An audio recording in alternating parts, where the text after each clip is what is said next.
البارح كانوا خرجوا النتائج ديال القرعه الامريكيه، وغالبا غادي يكون زهرك مكوز في حالي، وطلعت لك فحال هاد الرساله اللي مكيحملها حتى شي واحد. المهم اللي داز مبروك عليه، واللي ما تقبلش الله يسهل عليه في شي حاجه ما احسن. ودابا واحد السؤال ديما كان فار عليا المخيخ ديالي، هو علاش ميريكان طالبه بنادم مع العلم ان عندها اكثر من 300 مليون نسمه؟ هادشي حسب احصائيات العام جوجل. واش زعما حبان فينا وبغا تعتقنا من الفقر والبطاله ولا كيفاش؟ عدد الفائزين في القرعة الأمريكية هذا العام حسب الإحصائيات هو 55 ألف واحد، وكيهزوا من كل بلاد شوية. هذا العدد ماشي فيكس، لأنه كاين اللي كياخد معاه ولادو ولا مراته، وكاين اللي كتاخد راجلها معاها، وأيضا كاين حتى دوك صحاب مارياج بلون، يعني مزوجين غير في الوراق، بحال داك الشي ديال بوشعيب وفتيحة. كنظن المغاربة كاملين شافوا هذا الفيلم.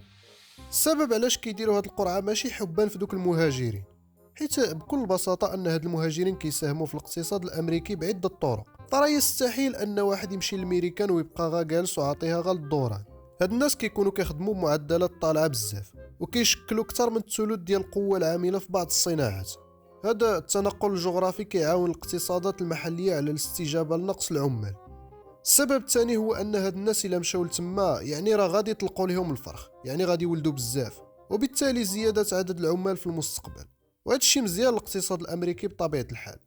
وايضا كاين حتى ديك اللعيبه ديال هجره الادمغه، يعني دوك الاشخاص اللي عندهم خبره وقدرات غير مستغله في بلادهم. وشحال من مره كنسمعوا ان شي واحد دماغ ولكن غا ضايع، حتى كيجي خبار بلي داتو ميريكان. واخر سبب هو هذا غا استنتاج الشخصي، وربما يكون صحيح ربما يكون غلط. كيف كنعرفوا ان في هاد السنوات الاخيره كثروا بزاف دوك الفاسقين، يعني اللوبيات، كنظن عرفتوا علاش كندوي.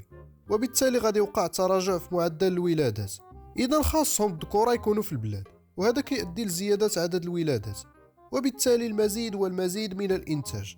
وهذا الشيء في الصالح ديال الاقتصاد الامريكي بطبيعة الحال. سيدي خلخل.